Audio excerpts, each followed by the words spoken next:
You're muted, Jim. Yeah, Jim is muted.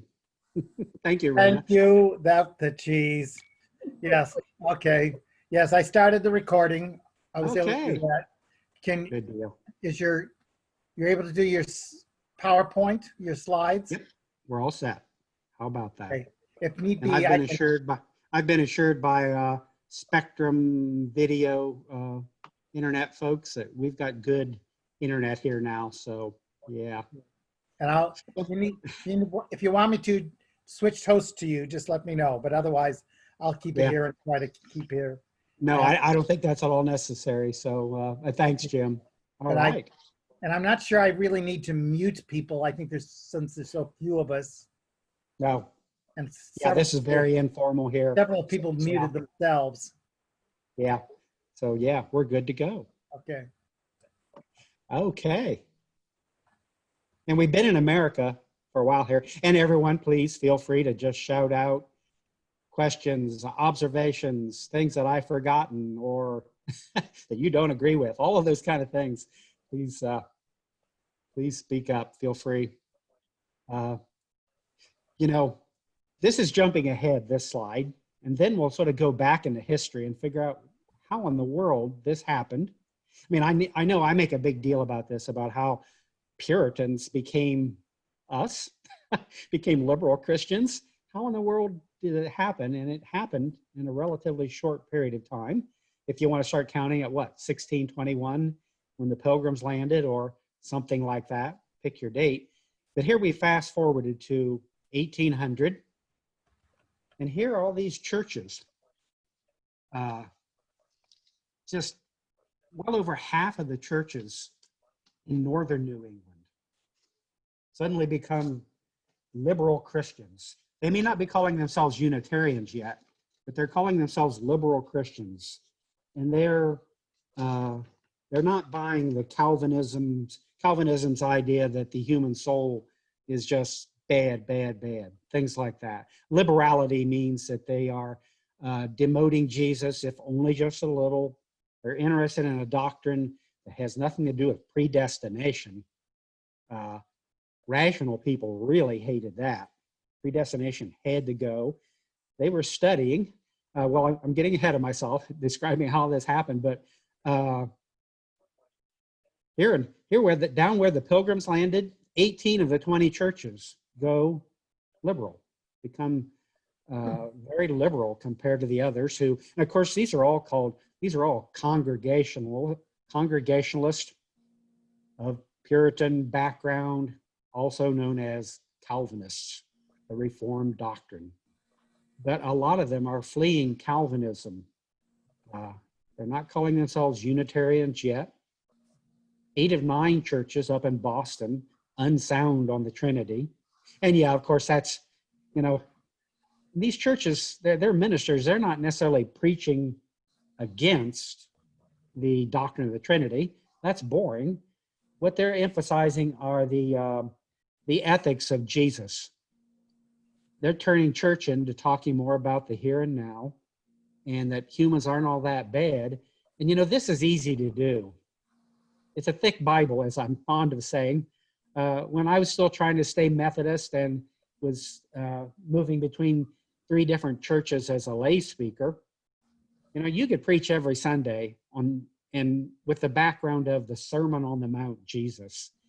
And, you know, the Jesus that wasn't worried about atoning for your sins by dying on a cross, but by ethical things. This is what these early liberal Unitarians were preaching, and they didn't have to preach against the Trinity to get a good following. They were just sticking with what they found in the Bible, and it's right there too.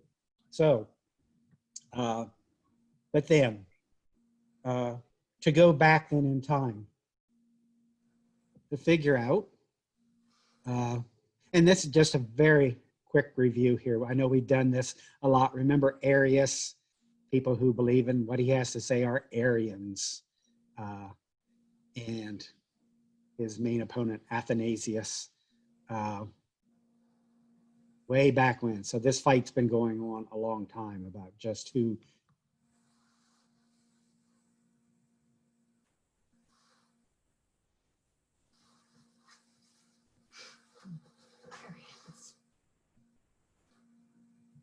jury is rebelling though, but oh, looks like I'll have to restart. Oh, you know what? We're getting a thunderstorm here. Heaven help me. So let's try this again. I'm going to stop the share and then restart it. Here we go. There's some. Yeah.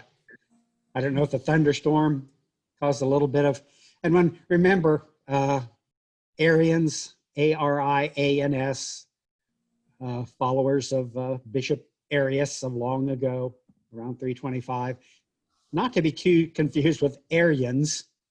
I have to laugh.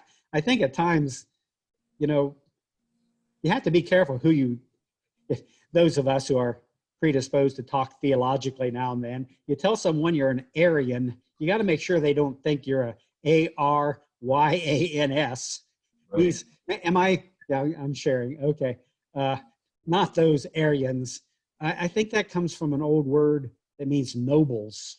The Aryans, you know, the Nazis, they wanted to talk about their Aryan past. Well, they weren't talking about theology or Bishop Arius. They were talking about those kind of nobles. This battle continues. Jacobus Arminius from the Netherlands, quite a liberal guy for his age, and they're facing off with the Calvinists. Long story short, and it's Arminians, not Armenians. Armenians being from north of the Black Sea, and you know the Turkish president. Many of the people in Turkey want to hide the fact that there was indeed a genocide committed against the Armenians. At least that's the way the record book looks to many of us. Those Armenians were just about wiped out right there in and around Turkey. So with that review, here's some of the background on why these Puritans, who were predisposed to see rationality as inspired work. Historians look at these Puritans and they say, you know, they thought of hard thinking as part of inspiration, as part of a gift from God. Well, doesn't that sound familiar?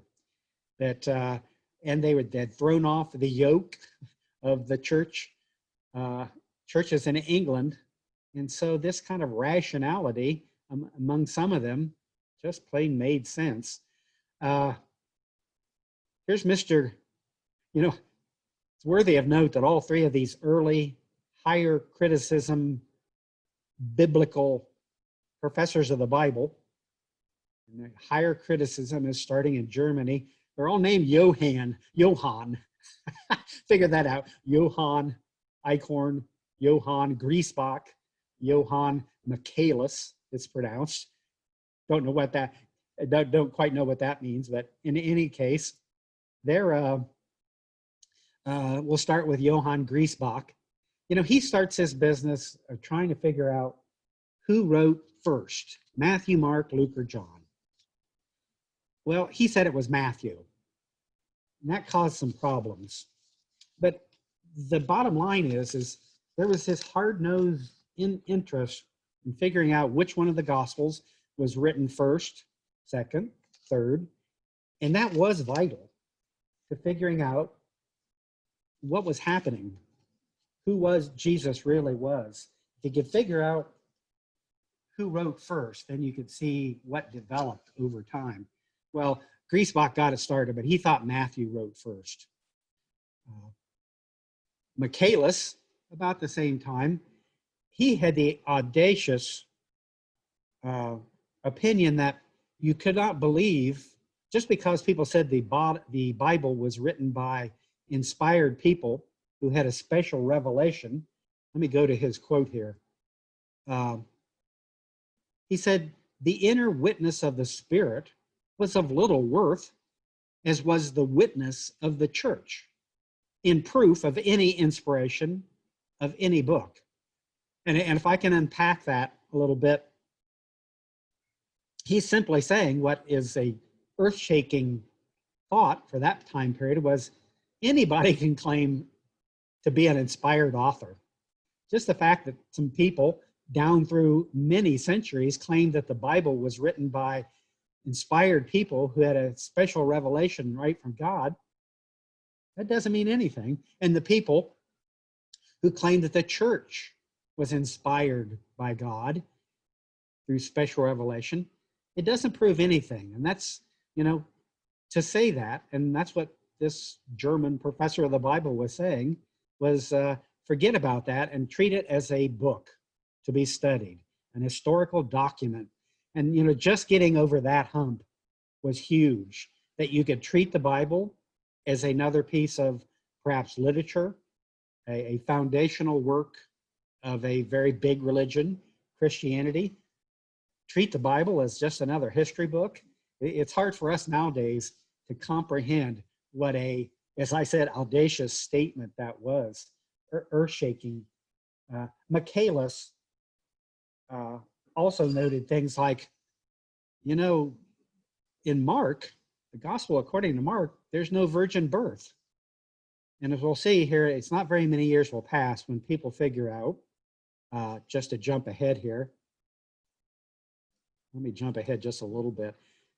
It's not until 1838, Christian Wilkie, or I should say Wilkie, and Christian Weiss, they say that the Gospel of Mark was written first. And now, here we are, much, much later. And Markan priority and the fact that Mark didn't know anything of a virgin birth, that's huge. Mark didn't know about a lot of things that developed later in Matthew, Luke, and John, and problem solved, all sorts of mysteries. And so let me go back. When you figure out the order that the Gospels were written in, you see the development. And later on, Jesus is said to have been born of a virgin.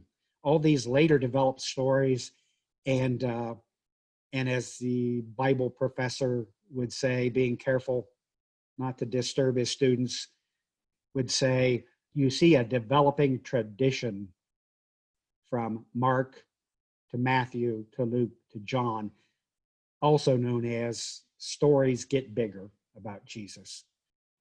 Eichhorn, who's known as he's the father of higher criticism.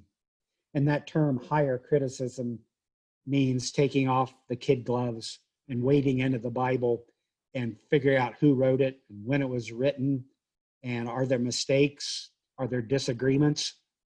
Eichhorn would say, most of the writings of the Hebrews have passed through several hands. Wait a minute, that doesn't sound like very earth-shaking.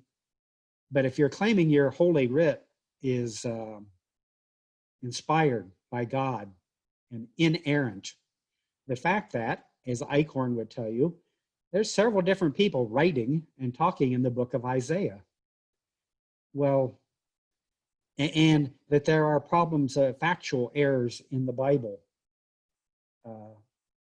things like that, then the house of cards, or I should say the claims of biblical inerrancy, long traditions that say, this Isaiah person was one man.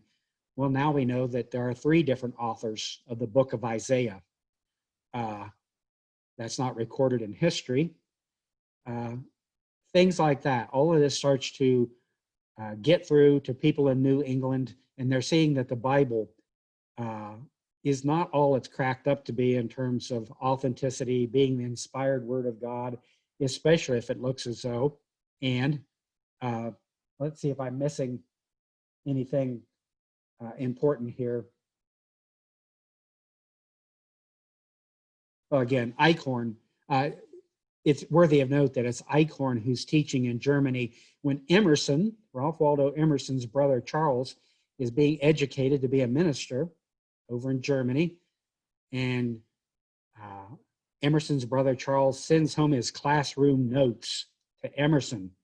And Emerson reads that Eichhorn is saying all sorts of things about the Bible that make it clear that it's not this inerrant document, and that Jesus may not be who the Christian tradition has said that he is. And Emerson takes it to heart, realizes that,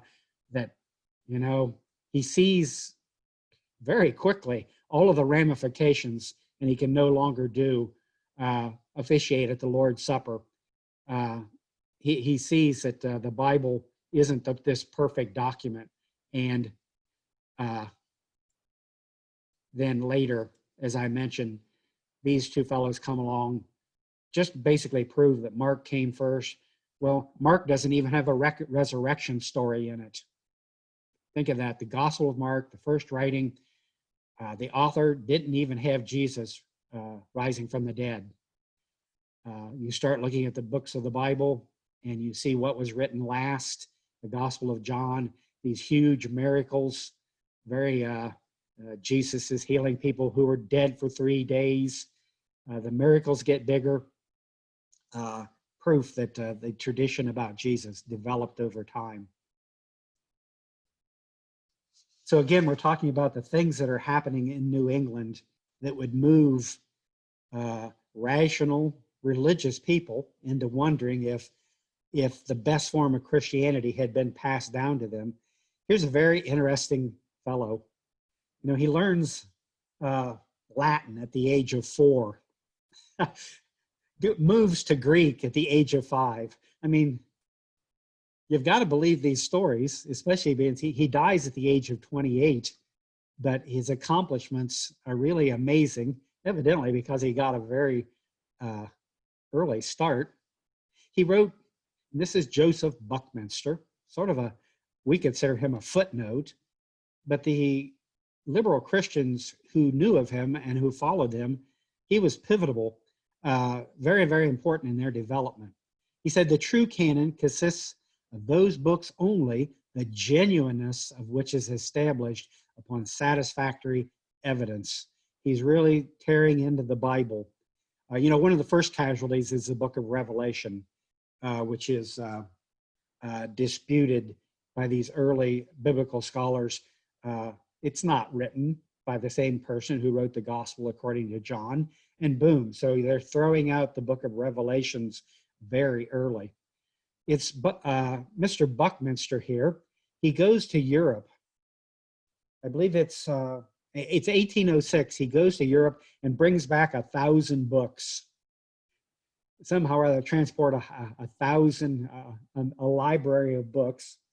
And then in 1811, at a very tender young age, he becomes the professor of biblical criticism in Harvard.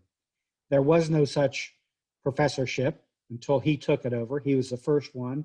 He was the lecturer on biblical criticism way back in 1811. So it starts early at Harvard. Of course, we'll back up to that in a minute and see what happens at 1803.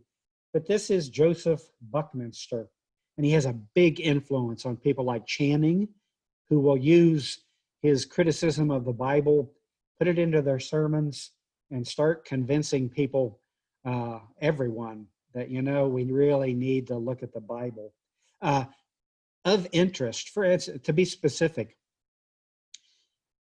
he's not the only one, but he brings this to America, and he's looking at different versions of the Bible, and he finds this verse. It's in 1 John, in the good King James Bible, and the verse reads, "For there are 3 that bear record in heaven, the Father, the Word, and the Holy Ghost. These 3 are one." Well, now that sounds really Trinitarian. My God, the doctrine of the Trinity is in the Bible, and here, that's been argued. Those words in Mark that we, go baptize people in the name of the Father, the Son, and the Holy Spirit. That's not Trinitarian language, but this is. But wait, Buckminster found that was only in very late written post-19th century manuscripts only.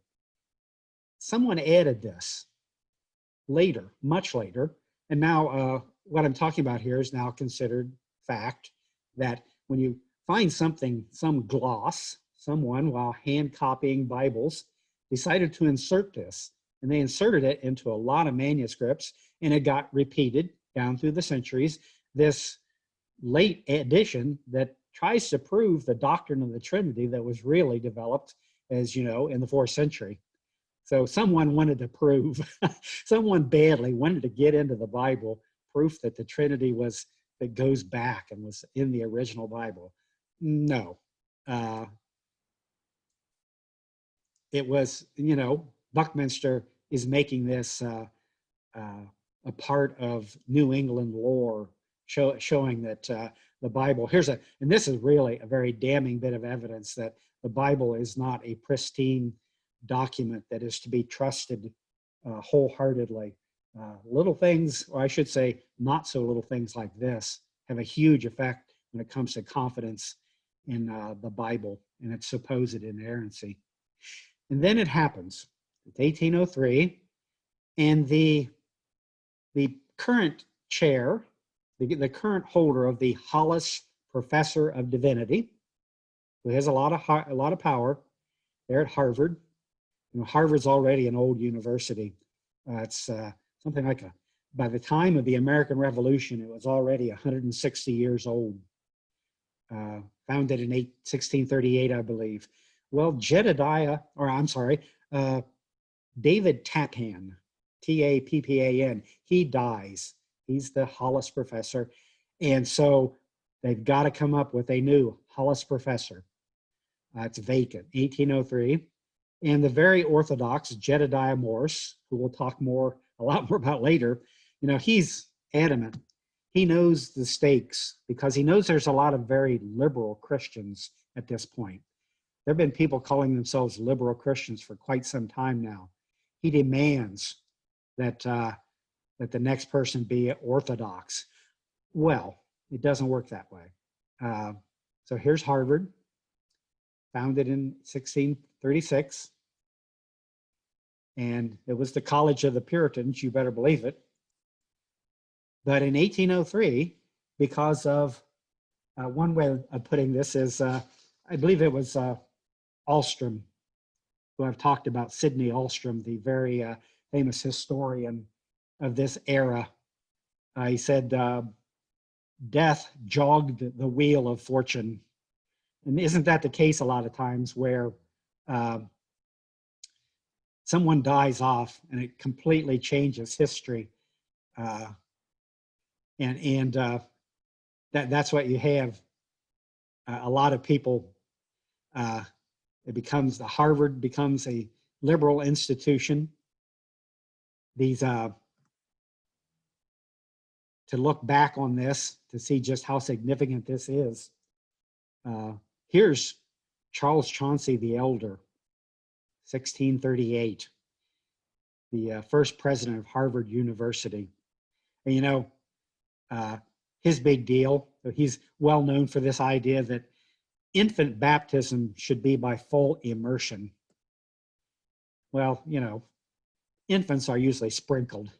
Let's face it, you sprinkle infants, you don't fully immerse them. Well, he went to baptize his own twins, and one of them passed out, temporarily drowned. The baby had to be revived because Charles Chauncey the Elder thought that infant baptism should be by full immersion. This was quite the scandal. The story goes that the woman next in line with her child would not let her baby, be fully immersed underwater, practically drowned. So she fights off Charles Chauncey the Elder, and a bit of a tussle ensues, and Charles Chauncey gets knocked into the water. This is the legend as it's been handed down. But when Charles Chauncey got the chance to become president of Harvard University, they asked him to put a lid on this idea of baptizing babies by full immersion, as you might imagine. Then comes along, and what we're doing here is showing the progression. Here's his great-grandson, Charles Chauncey, who's recognized as one of our, he's a closet Universalist. We've talked about Charles Chauncey already. He's really down on the Great Awakening preachers who are enthusiasts, he thinks. Very much an early Unitarian.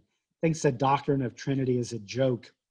Well, this is the great grandson of Charles Chauncey the Elder. And so this is all happening relatively quickly. It is, when you look at how quickly or slowly, I should say, changes happen in religions, well, this is happening very quickly, really. For the great grandson to be saying such things and to be a universalist as well, that's a real scandal. And then finally, in 1805, Henry Ware, as I've shown, in 1803 really, becomes the professor, or the Hollis professor at Harvard University. The Hollis professor, that Hollis professor gets to say what these divinity school students get to learn. If you have a liberal professor of the divinity school at Harvard or anywhere, then that guarantees that the future ministers are going to have very similar mindset, a very similar understanding of the religion of the day. So that's why this was so huge, the arm wrestling over whether a liberal or a conservative Christian would become the Hollis professor. And yes, the Hollis professor, the oldest endowed chair in the United States, they got to graze their cow on Harvard Yard. Not all the professors evidently got to graze their cow on the commons. Of course, that's what the commons was for back in those days. If you could graze your horse, but to graze your cows on Harvard Yard, if you were the Hollis professor, that was something you got to do. So another perk, I guess we'd say. And here, I know I've shown this before, but it's great fun. At Star King School, where Lynn and I attended, the chair of Charles Chauncey. This is the chair of Charles Chauncey the Elder, passed down to his great grandson, Charles Chauncey. And, you had to, after reading, the things that these folks wrote, getting a feeling for that age, to be that close to the chair that they sat in, bit of a tingle up the spine, a real living piece of history. And there it was. And that's still in the basement of the Star King School for the Ministry. They sent me this picture after I asked. It took a while, but it's no longer in the hallway.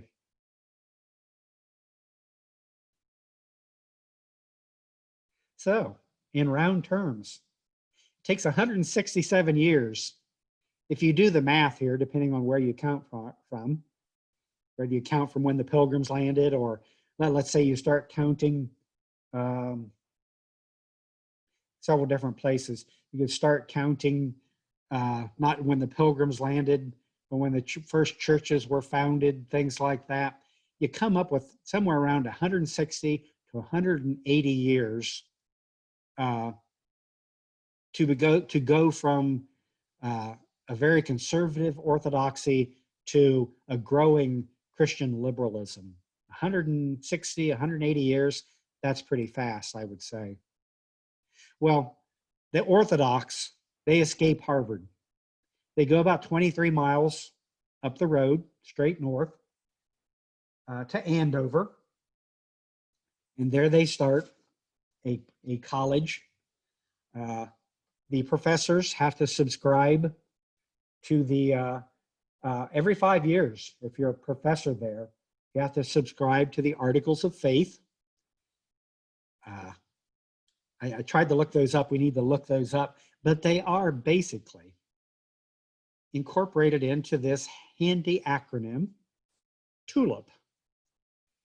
And TULIP is a way to remember what Calvinism, the essence of Calvinism.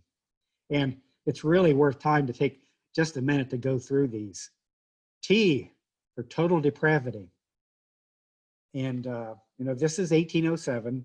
This is Andover, called the West Point of Orthodoxy. And, of course, back in Harvard, they don't require professors to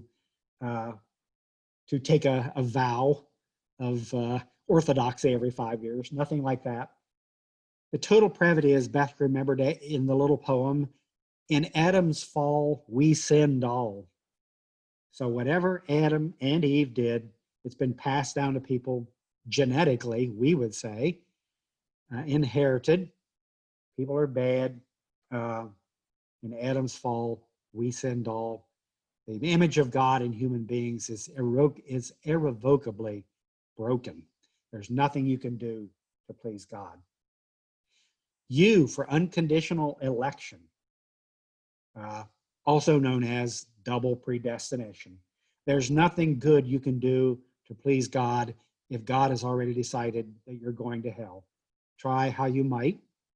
Then L, the L in TULIP, is limited atonement. In other words, not everyone gets saved. Pure and simple. And that's really, it's the opposite of universalism. God decides from the beginning of time who gets saved.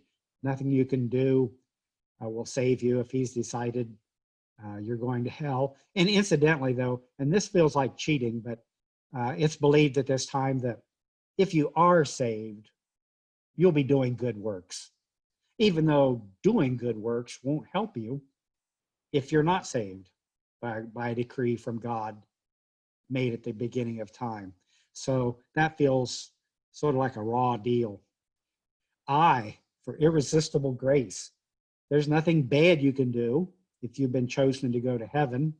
You can't resist God's grace, even though, as I said, it's very likely if you're saved and you're going to heaven that you'll do just good things. And then finally, the P in TULIP is perseverance of the saints. You can't backslide, really. If you're saved, you're not going to backslide. If a person is good for a while and everyone's saying, well, he's doing a lot of good stuff, he's probably one of the elect, but yet then there's all this suddenly what looks to be backsliding. Well, that's not backsliding as the Methodists use the term. That's not backsliding. That's just a sign that they never really were saved. They were just faking it. So it's sort of a sad thing, but that's TULIP. And that really is Calvinism. Well, not just Calvinism, that's the Reformed doctrine.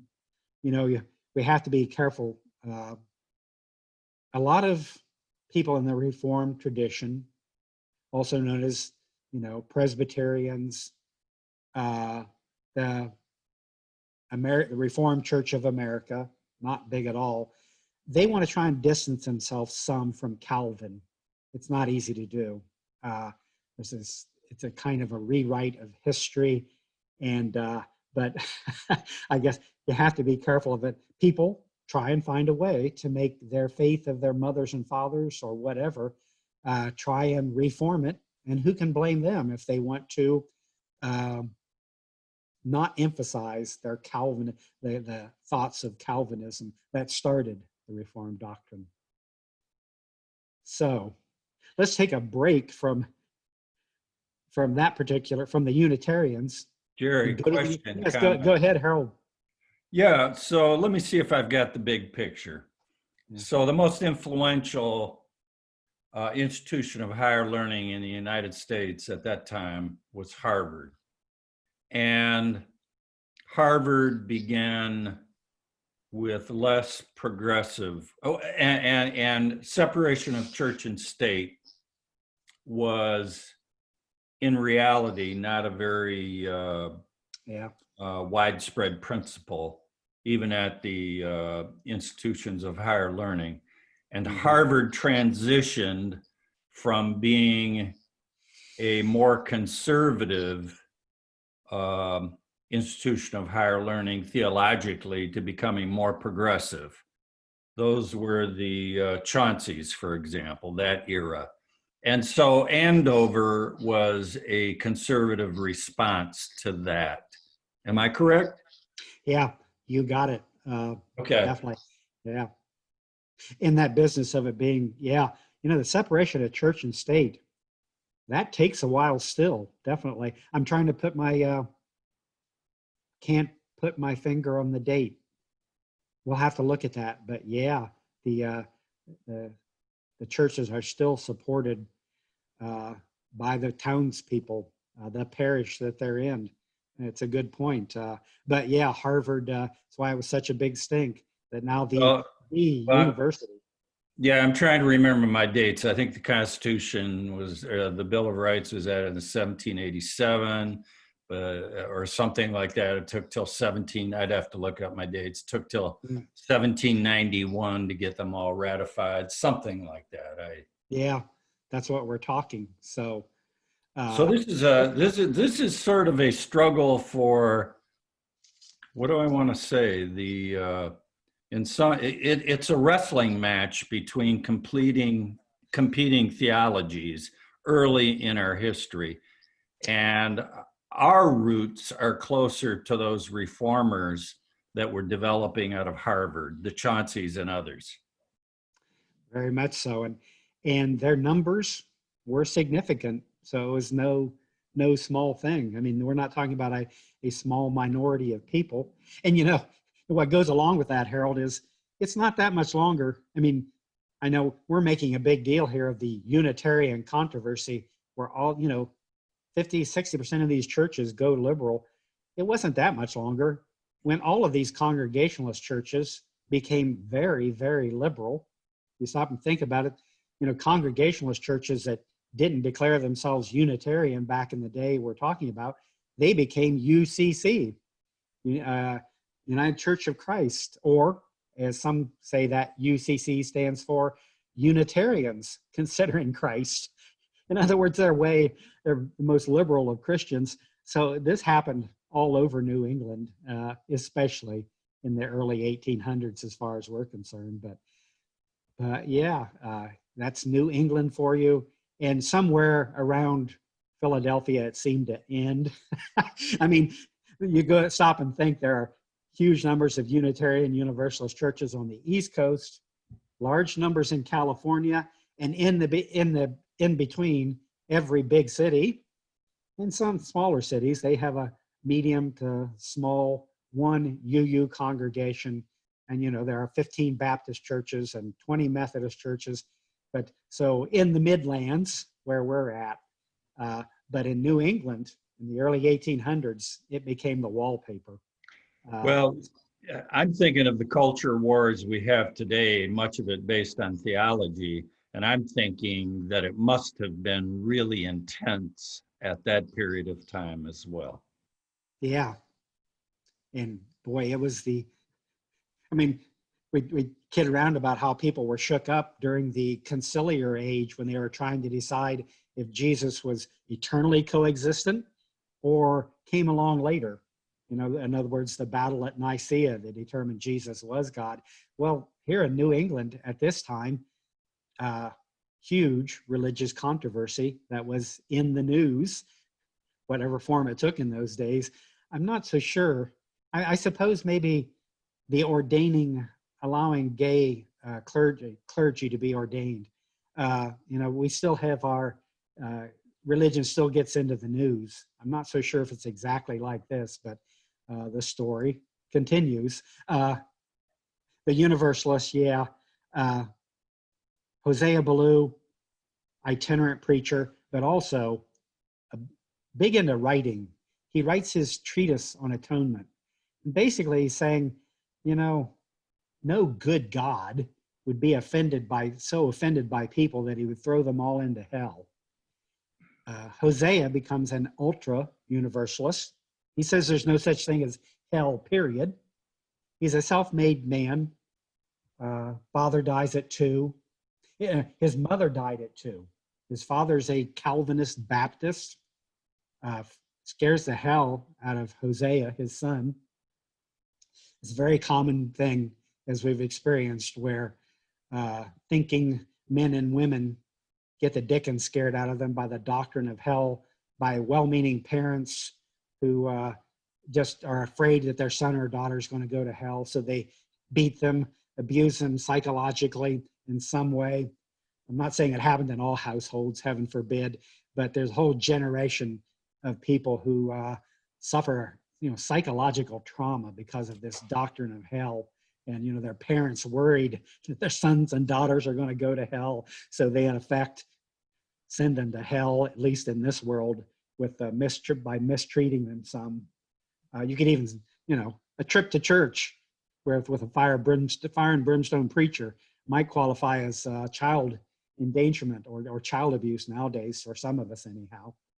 He denies the doctrine of the Trinity, so he's a Unitarian too. He's a Unitarian Universalist, not just a Universalist. There's this story. He's riding circuit, stops at a New England farmhouse for the night. I mean, a circuit rider had to depend on the goodness of the people, let's face it. Very difficult life. And the farmer there that Hosea is staying with for the night says he's very afraid that his son's going to hell. He's big into drinking, always coming home drunk, very afraid that his son's going to go to hell. So Hosea says, you know what? I know what we're going to do. We're going to build a big fire. And when your son comes home, we'll throw him into the fire. The farmer father is, amazed that this preacher would say that. He said, you're talking about my son here. I'm not going to kill him. Well, Hosea said, well, if God is truly an all-loving father, how could an all-loving father throw his human sons and daughters into a fire? It's simple logic. And, all these people are trying to talk about things they don't know, metaphysical things like heaven, hell. There's no proof of any of these things, but at least you could be logical. And Hosea Ballou, like many of the Universalists, are logical. And they're saying, if all this other stuff you say about God is true, then there can't be a hell, whether the person's good or bad. And all of this, verbal volleyball, this irrational construction of a God that's angry and sending some people to hell no matter how good they are, forget about it. And so it goes with theological wrangling. The most we can hope is that you be rational, reasonable about it. And that's that's a big part of our tradition. Even when we wax poetic about metaphysics, well, at least we can admit we don't know for sure, but we can try to be as rational as possible. He was Hosea, and this goes along with his interest in atonement. He says that, atonement's not about appeasing an angry God. It's not about God's son dying on a cross and somehow satisfying God. I mean, Jesus took on all of our sins and he dies, and that somehow satisfies God. Ballou would say no. Atonement is when a person gets reconciled to God and they understand their shortcomings. Well, this is the subjective theory of atonement. The person has to do something. And, the subjective understanding of atonement is what most progressive people have. And we'll talk more about that later. But Ballou comes up with this very influential book and is one of the leading figures. And again, this guy is not a professional theologian. He's a traveling preacher, but very good with a pen and pencil, we might say. But lest you think that it's all happy and fun within the Universalist Church, there's always some kind of internal controversy. And so there's the ultra-Universalists, represented by Hosea, saying that there's just no hell at all. And then there's the restorationists, who say that there is a hell, it's limited, people get better, and they get out of hell after a while. Well, this is a huge controversy. Some people just really want to hold on to hell, even they want to hold on to a hell of some type. And so they hold on to their limited hell, limited punishment.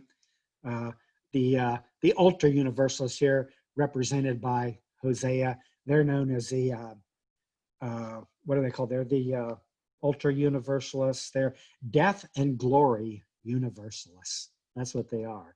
Death and then straight to glory. The controversy was very public. They did this in print, arguing this, sort of a debate in print. And the controversy went on for quite a few years, all the way to 1841. But the Universalist Church kept going, wasn't large, and it was a matter of that might be good for us to remember is that this had a big effect on the Methodists too. This not emphasizing hell, and that becomes apparent during the Second Great Awakening. You might remember the first one. Those who were looking at taking part of this program, the First Great Awakening, well before the American Revolution, very Calvinist, real hellfire and brimstone. The Second Great Awakening, very different. Instead of having this Calvinist flavor, it has an Arminian component to it. In other words, people can do something to stay out of hell. They can get awakened. They can have a revelation at a camp meeting and get right with God and themselves. Very different Great Awakening compared to the first one. Excuse me. Many slaves are converted to Christianity during this Second Great Awakening. And, in the South, if you let your slaves get Christianized, or especially if you help them get educated in any way, you are considered a very progressive slave master. Letting your slaves go to camp meetings and get saved, you might say. Now that was possible with this with these camp meetings that had a very Arminian flavor. Baptists, Universalists, Methodists, they were all there. Sure, the Presbyterians were there as well. But a very big part of American history, Mark Twain makes great fun of the Great Awakenings and of Christian revivals in general. Mark Twain would have none of it and poked great fun at people going off to get saved and then coming back and, relapsing or backsliding, as the Methodists would say. Of course, for a Methodist who believe in backsliding, you can go on to perfection. John Wesley, the founder of Methodism, a good Arminian minister, believed that people could work towards perfection. Those were his words. So very, very different from the thoughts of John Calvin, of course. And just a brief mention of what's happening now with in American Christianity. If you do the math and the decline in church attendance continues as it is, the Presbyterian church might not survive 20 more years. I don't think that will happen. There will still be Presbyterian churches here and there, Calvinists that is. But at the present rate of decline, the Presbyterian church is really getting hit hard. Who knows exactly why? You got to think that the Methodists and this strong, it's there, this progressive thought. I mean, stop and think about that. Now the Methodist church has split because there are so many gay Methodist ministers who want to be ordained, and their congregations, I shouldn't say ministers, they're waiting in the wings. Lynn and I know several of them. They show up at a Unitarian church now and then, but they were brought up in the Methodist tradition. They want to be a Methodist minister, and now the Methodist church has split over this controversy. So I think there's considerable possibility that Methodism will survive, and it's all because they are they've always had this Arminian leaning, this creeping progressiveness embedded in their very theology that people can think for themselves and do good works. It's going to be interesting the next 100 years, although we won't be along to see it. But it'll be interesting to see if the Methodist Church is one of many Christian denominations that gets bigger, not just in big cities, as we see even in Flint, where the Methodist Church is very, very progressive. Time will tell. Just a bit about the circuit riders. Nathaniel Stacy was especially worthy of note. He was a pastor in Ann Arbor. I don't know how long It says here, 1835 to 1840, Nathaniel Stacy found his way here from New York. He was mainly in the eastern United States, but he found his way to Ann Arbor, and for 5 years was a minister here, a Universalist minister. These congregations were usually small, but not always. It'd be interesting to know just how big the congregation was in Ann Arbor clear back then. Nathaniel Stacy is all over the place. And he wrote, "I'm never so happy as when proclaiming in the ears of man and defending with all the efforts of my feeble talents the great salvation." What a message it must have been for the people of that day to finally stumble into a Universalist congregation. And it was as simple as looking at the Bible. The Bible is full of passages that make it pretty apparent that it's always been thought by many people, also Jesus of Nazareth, that everyone gets a break when they die if they try the least. I wouldn't say, we don't know if Jesus was an ultra universalist, but there are plenty of perfectly good Christians down through the era, down through the ages that we've talked about, who were universalists. And to discover that here there were universalists on this shore, what a good bunch of good news that was for people who've been scared to death of hell their whole lives. Nathaniel created over 200 Universalist societies in New York alone, which is, New York's a big state, but just a real piece of work. And then back to the Unitarians. You know what? I'm missing a clock. I need my phone. 20 seconds, please.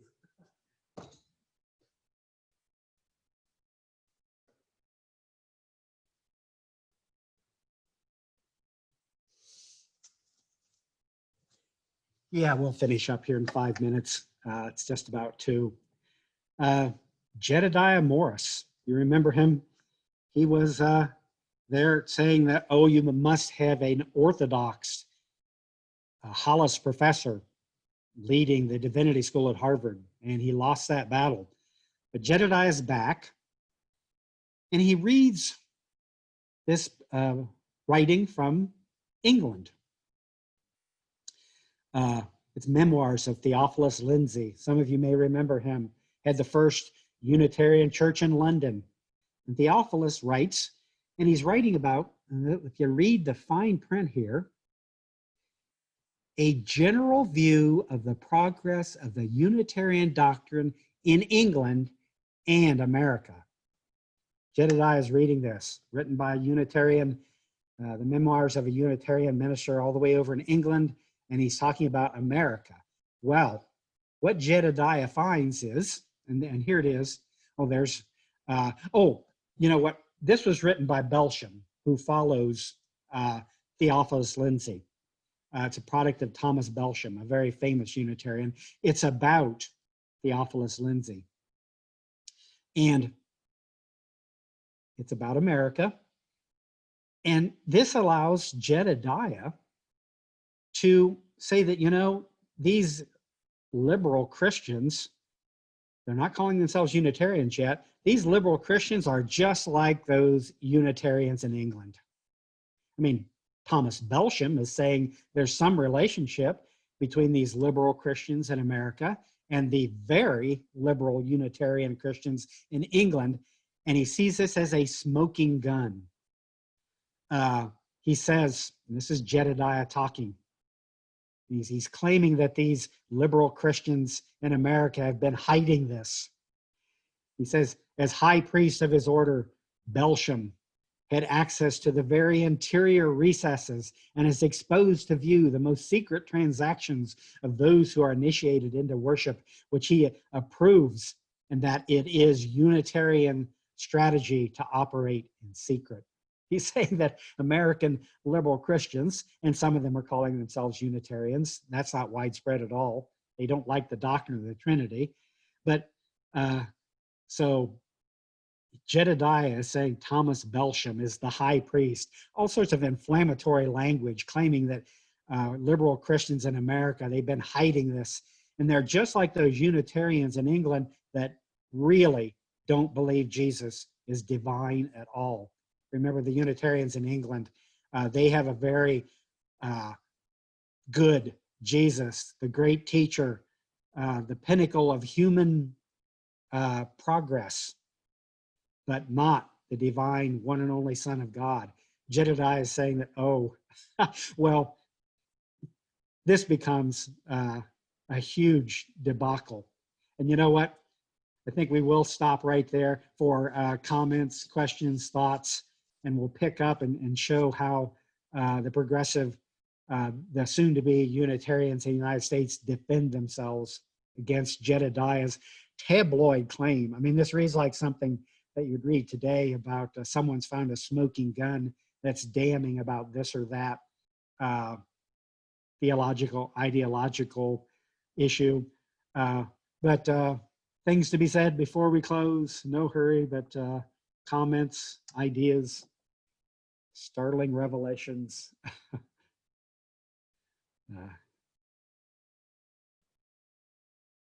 Perhaps not required.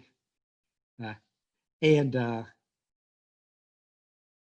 guess our homework assignment for next week is to try and put a figure on when the church was no longer established. And you know what, I think what we may find out about that is it varied from parish to parish when towns, I mean, there were probably some towns that stopped supporting the churches.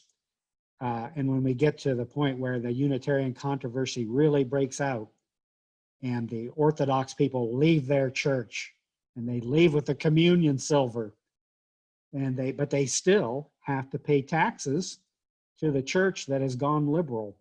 And there you really see some of the fur fly when it comes to whether or not churches should be, taxpayers should have to finance a church that has become a place of progressive liberal theology. The separation of church and state issue really becomes a hot one at that time. And that's very quickly coming up here. So thanks.